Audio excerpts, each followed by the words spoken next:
over first place in the NFC North as they continue to win and some other teams continue to fall. In this week's episode in the Gridiron podcast, we will be talking about the NFC North and how they did this previous week, as well as some interesting controversy and also previewing next week's games in the NFC North. I'm your host, Michael, as Nick is unfortunately not here due to technical difficulties. I will begin the show by talking about a game that had some controversy to it, may or may not have really had an impact, but nonetheless, let's get right into the Eagles' win over the Minnesota Vikings. Now, the refs in the play that with TJ Hawkinson, the touchdown, is not the reason why the Eagles won this game. However, the question I had for Nick, which unfortunately he's not here to answer this with me and discuss it with me, I think that, New York having an impact on these games over the refs is something to be questioned. Now, I'm not a Minnesota Vikings guy, and I'm certainly not making excuses, but I definitely think TJ Hawkinson, whether or not he made the touchdown or not, the refs made a call on the field calling it a touchdown, and therefore, I think it should have been a touchdown. If that's what the refs called, that's what the refs called. There's no way that should be overturned. I understand New York has a quote-unquote special angle, but the refs on the field are the ones who are there at the game, controlling the calls, making the calls, and I think what they call should go, because if it's not a play where it's a scoring play or, some sort of technicality where it has to be reviewed, like a unsportsmanlike conduct or, should a player get, ejected from the game, a holding call, a DPI, OPI, face mask is all called by referees in the game who are there. Therefore, I think the refs should be able to determine what a touchdown is, what's not, based on the scoring review that they already have.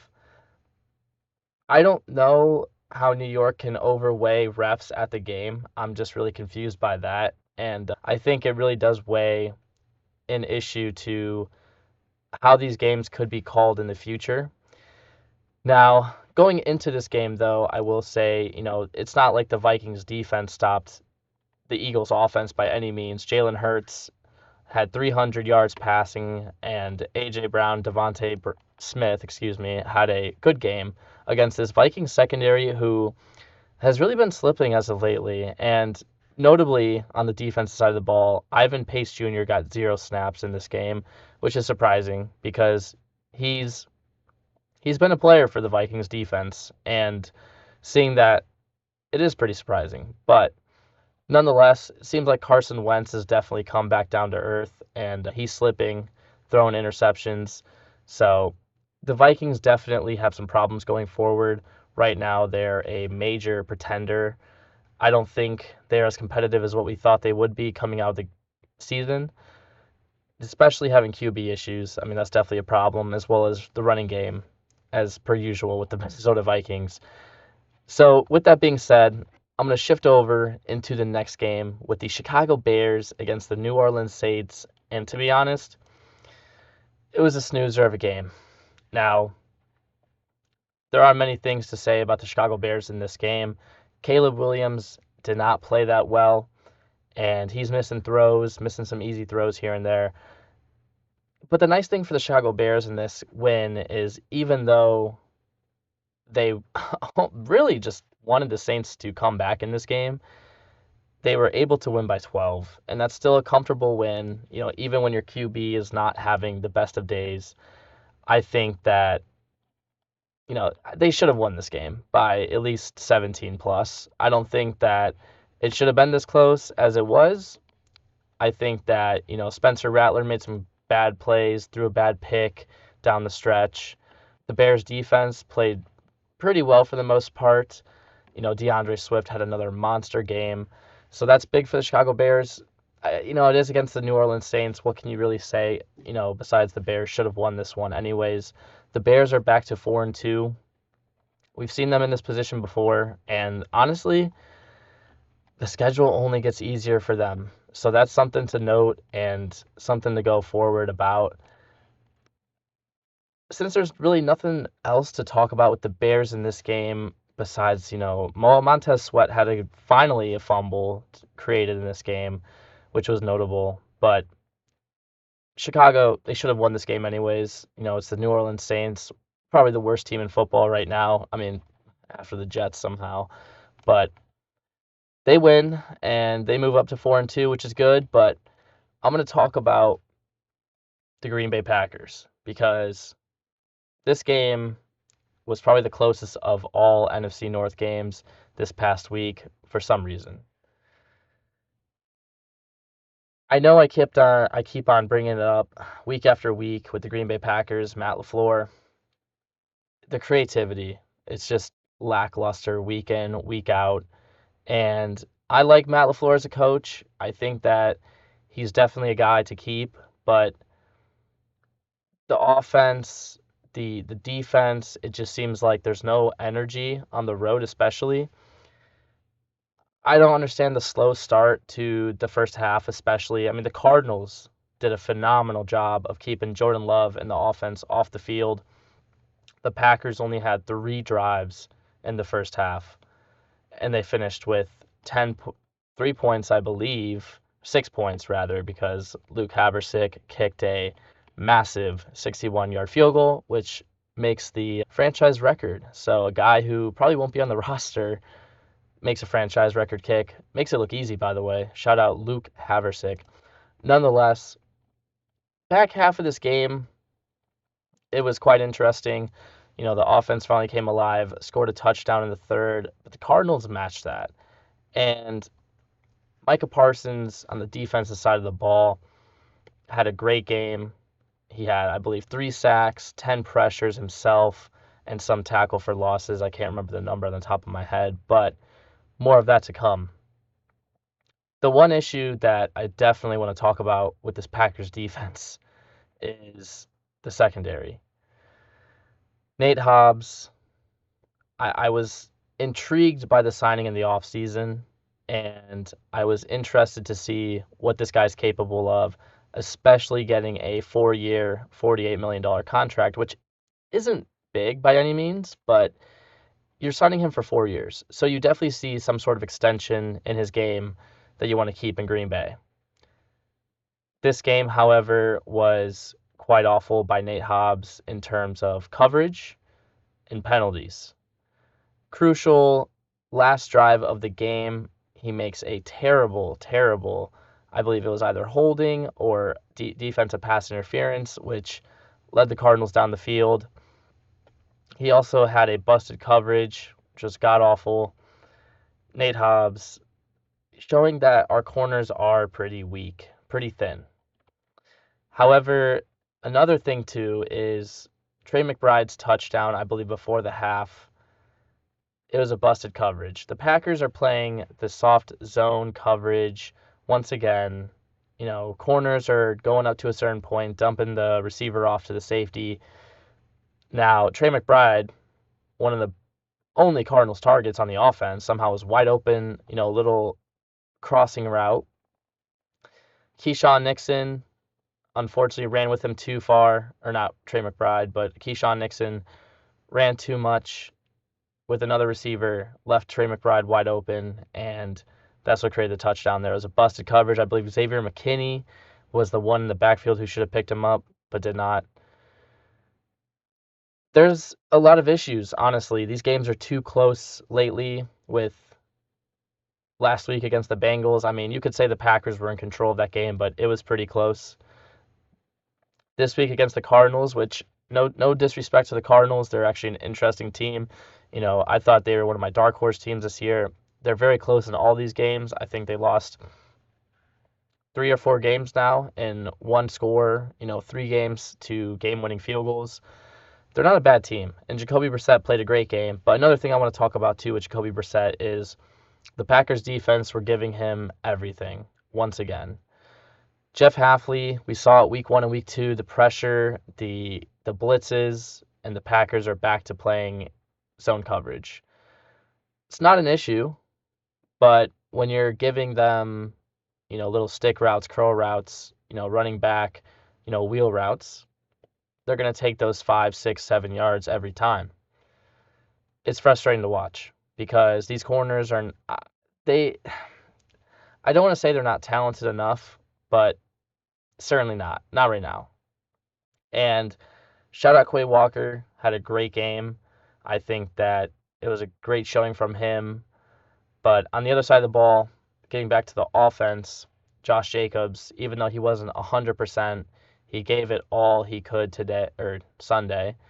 And, when we needed him the most, he definitely gave us what we needed. So it came down to the last drive of the game where the Cardinals were literally driving on our own 25 or 30, I believe. And it came down to a big Micah Parsons sack, which led to a 4th down and a Hail Mary attempt from Jacoby Brissett.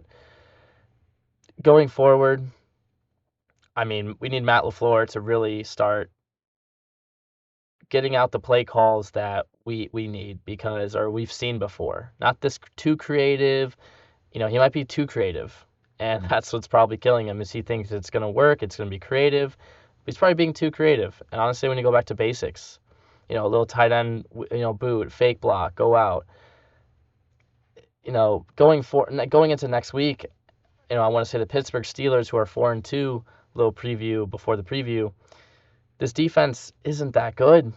And if it's a close game, I'm not saying the Packers should necessarily just run away with this game by 20, but certainly should be able to score more points and not get outdriven, or time of possession rather, like the Cardinals did the first half.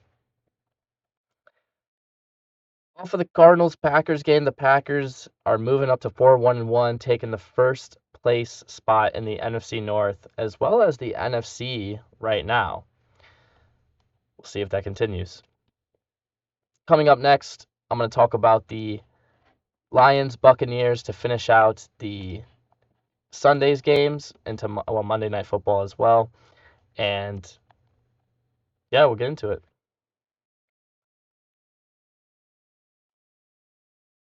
The Detroit Lions won 24-9 on Monday Night Football. Honestly, it wasn't good for the Buccaneers. I thought this game would be a little more competitive, especially because the Buccaneers, I know they have a lot of injuries, and that's definitely played a factor into this game, but Baker Mayfield seemed really off. He was missing throws. So it was really just, I don't want to say it's a complete off game from the Bucs, but all that stuff combined certainly didn't help them.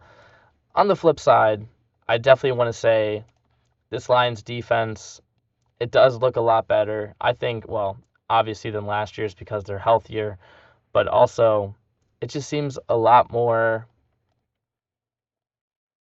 pressure. And I like what the Lions are doing on the defense side of the ball.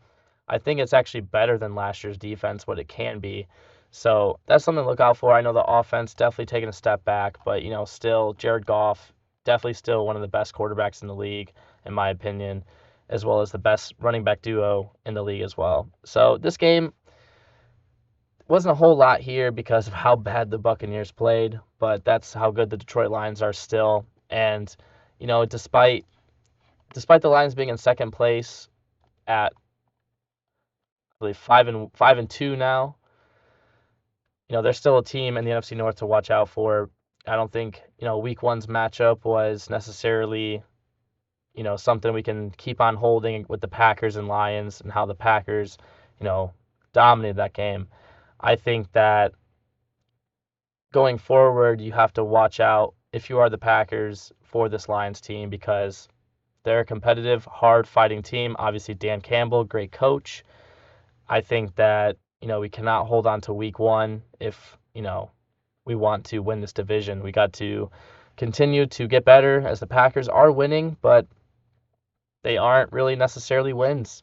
As Xavier McKinney said, that it shouldn't have came down to the fourth quarter in this game, and they got to play a lot better. So Packers definitely have a lot to work on going forward, and the Detroit Lions are coming up despite being 5-2, despite their losses against good teams. They're still a team to watch out for. This week, Sunday. This week, the Vikings are playing the LA Chargers on Thursday Night Football. It'll be a good game, I think. Vikings and Chargers right now without Hampton, pretty tough. I mean, the Chargers got handled by the Indianapolis Colts. I do think it's a home game. I I just am not sold on this Vikings team to bounce back and win these close one possession games, or come out like they did against the Bengals and dominate. I do see the Chargers having a bounce back game here. I think the Minnesota secondary is struggling at the moment, so I do have the Chargers winning this one.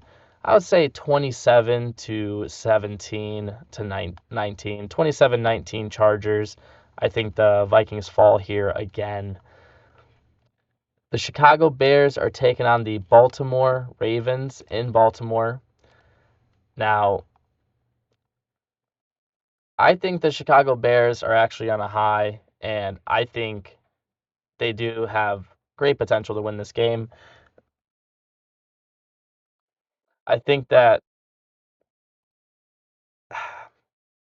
well, without Lamar Jackson, it's pretty tough to give the Ravens any sort of credit at the moment. You know, without a quarterback, it's pretty tough, despite all the talent on the roster. But that team is falling apart. The Ravens are falling apart. I got the Chicago Bears, sadly. I think it'll be a closer game. I think it'll be like 26 to 17. It won't be a, blowout, or it won't be a it'll be a tight game. It'll be a tight game for the Chicago Bears and the Baltimore Ravens, despite the Ravens having a, backup quarterback. I don't think the Chicago Bears are fully in form, and Caleb Williams, it's all dependent on him if he can play a clean game. We'll see if he can bounce back, especially against a bad team like the New Orleans Saints. He didn't play the best, so we will definitely keep an eye out for that. Next up, we got the Green Bay Packers taking on the Pittsburgh Steelers, which will be an interesting one with Jordan Love versus Aaron Rodgers. I'm super stoked for this game. I mean, I got to take my Packers, of course, but the Steelers are 4-2. They are in first place in the AFC North. I just do not think that they're legit. I think they're a fraudulent 4-2 team. The defense does not look that good. The secondary, especially. I think Jordan Love can definitely have a bounce back game here.